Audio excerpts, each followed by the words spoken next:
Namaste. Amen and blessed be.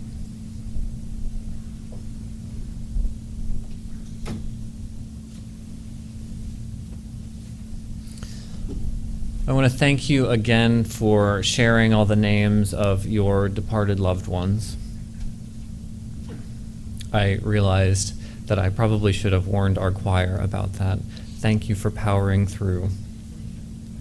It's almost as if by naming them out loud, we bring them here to be with us. By saying their names, we remember them, and they live on in our lives. But this is, after all, the time of the year when we recognize the bounty of the harvest and we celebrate the dead. Last year here we did a celebration of Dia de los Muertos, or the Day of the Dead. And of course, it's the time for Halloween. I hope that you didn't leave all the fun for the children on Friday night. And I would be remiss not to mention the pagan festival of Samhain. It's the ancient festival that recognizes the thinning of the veil between the living and the dead at this time of year. All of these powerful holidays come up in the fall. As the days get shorter, as we long to be closer to the ones we love, and as we celebrate the harvest, we turn to our memories.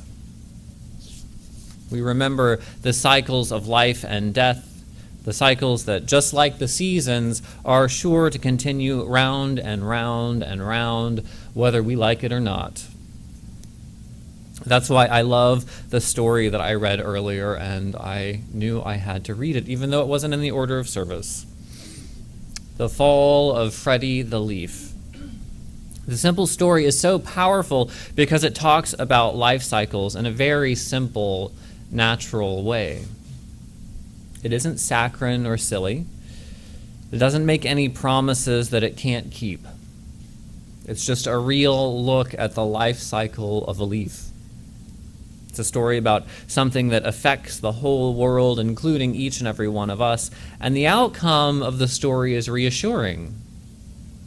Without notions of leaf heaven or other speculation, we're left with the reassurance of life. Life continues on, even after death. Now, there's a small thread of our Unitarian Universalist history that took life beyond death very, very seriously, probably a little too seriously. In the 1800s, a little movement called spiritualism thrived. In an attempt to commune with the dead, they held seances and other rituals to get information and reassurance from their departed loved ones. I think it's fascinating only because it's part of our Universalist heritage. It's pretty out there. But in a fascinating way, a lot of them understood spiritualism as a continuation of scientific discovery. It coincided with a growing belief that science had the power to answer all of our questions and answer all of the mystery. And that's how spiritualism became a part of our history. Universalists became interested in it because they sought broader ways to understand the natural laws of the universe. Now, we have a history in believing in the continued presence of the spirits of the dead. I'm not so keen on seances or spiritualism, but I will with all my conviction say that they are still with us. The dead are still with us in profound and real ways. The minister of the church that I grew up in, Reverend John Wolfe, was known for speaking often about the great cloud of witnesses. The great cloud of witnesses. It comes from the Bible in Hebrews 12. It says, "Therefore, since we're surrounded by so great a cloud of witnesses, let us also lay aside every weight and the sin that clings so closely, and let us run with perseverance the race marked out for us. Let us fix our eyes on God."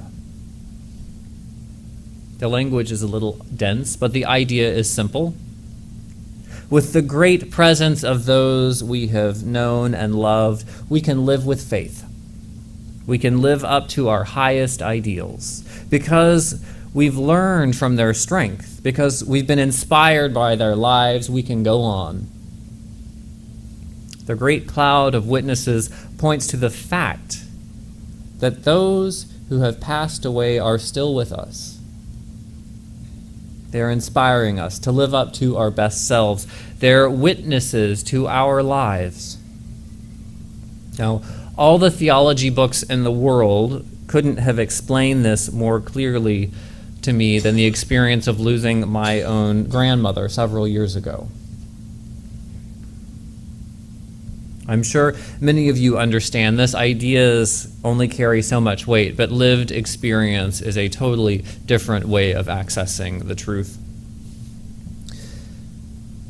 By virtue of my relative young age and I guess good fortune, my grandmother is the only person that I've been really close to that has died so far in my life. Time and genetics finally snuck up on this wonderful firecracker of a woman. After severe medical complications, she struggled and declined over a couple of years. And I went to visit her in the nursing home where she was staying.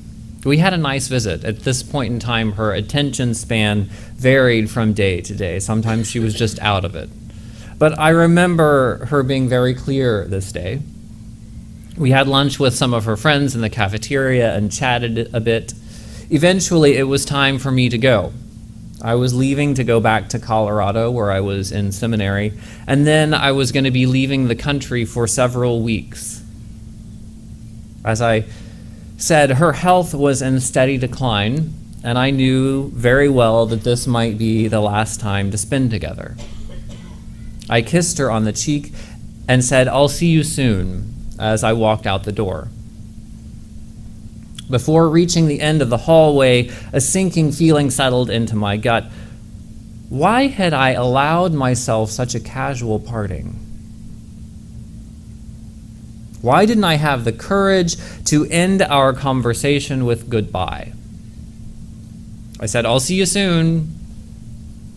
It felt like a complete cop-out, a total denial in the face of death. I so obviously wasn't ready to let her go.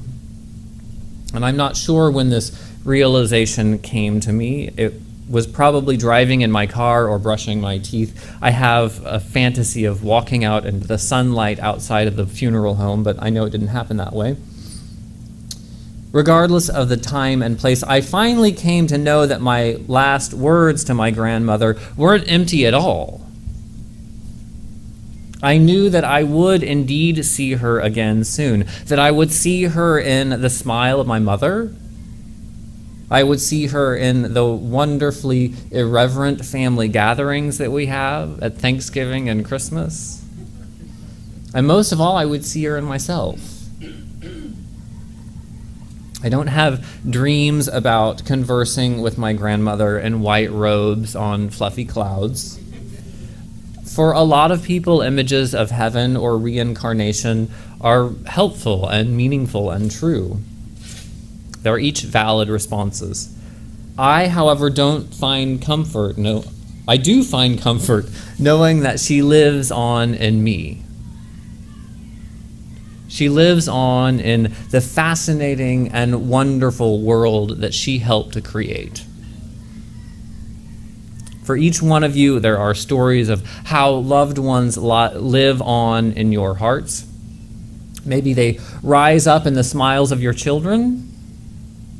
Maybe the great knowledge or compassion that they pass down inspires your life.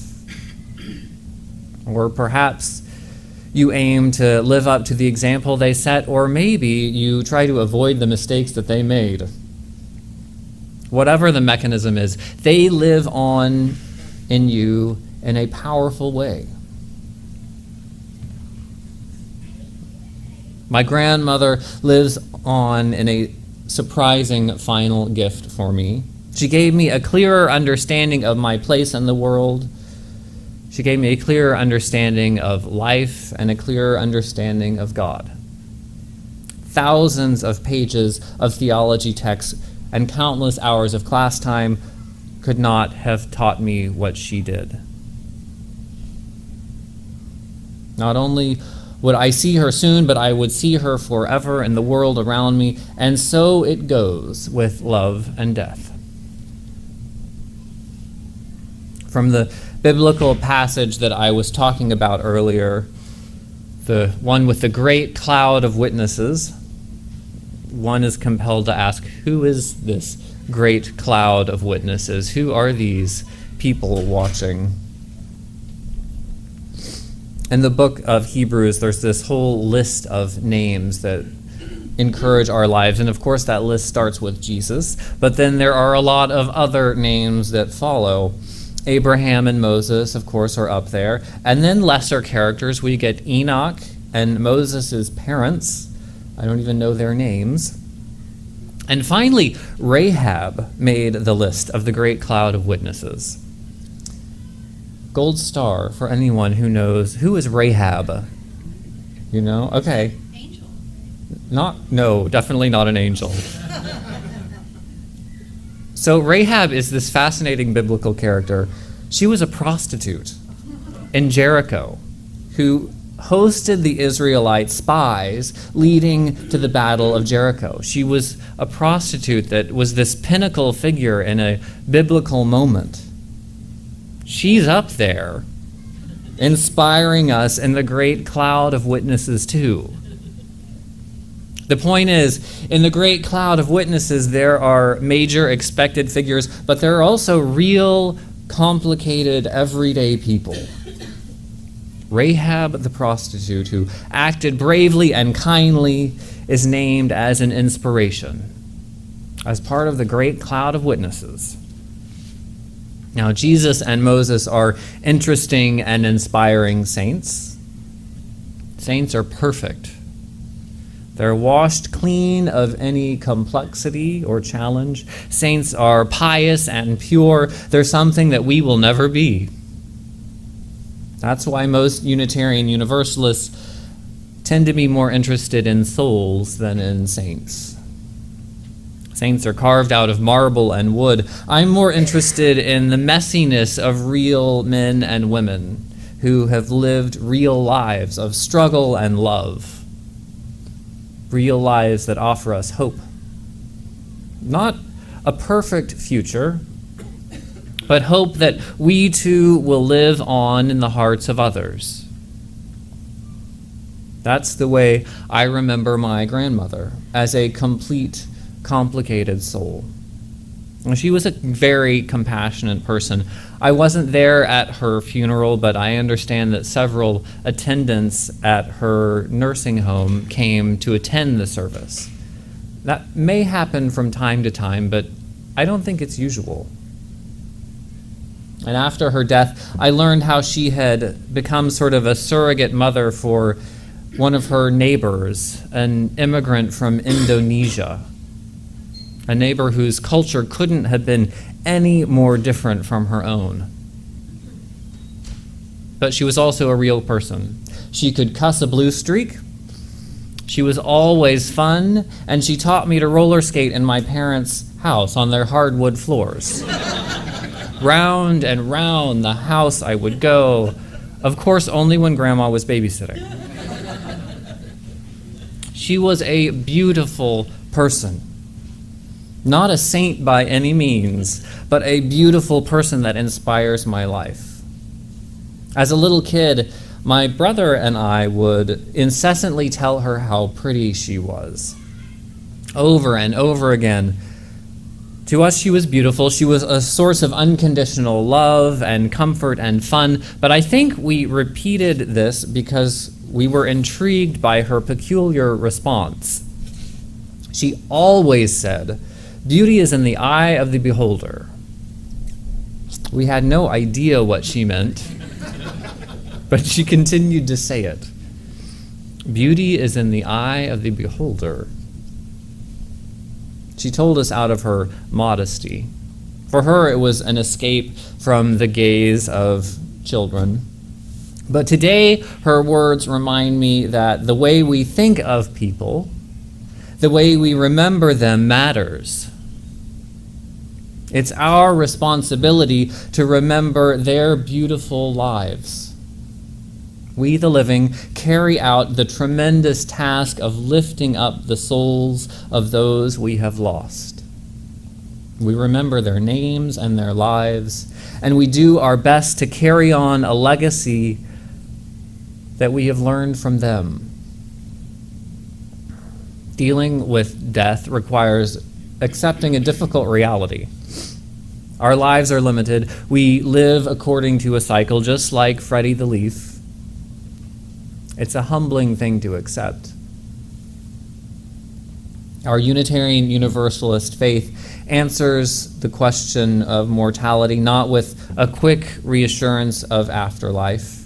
We definitely hold the possibility open, but always the focus is on life, on this life, the life that we're certain of. For Unitarian Universalists, accepting death is a part of what makes life more beautiful. It's not a given. It's not something to be taken for granted or transcended after death. It's a gift, an undeserved, unexpected, holy, awesome, and mysterious gift. It's our task then, as people of faith, to appreciate that gift for the awesome thing that it is, and to appreciate the gift of other lives that have interwoven with our own. The gift you see is not only in yourself, but in the brilliant tapestry of lives that interweave to inform our own. Today, as we remember the great gift of so many lives that have come and gone, that touched our hearts, let us be reminded that the holy gift of our own lives. After all, the best way to remember a life well lived is for us to live our lives well, always knowing that a great cloud of witnesses accompanies us on our journey. Amen.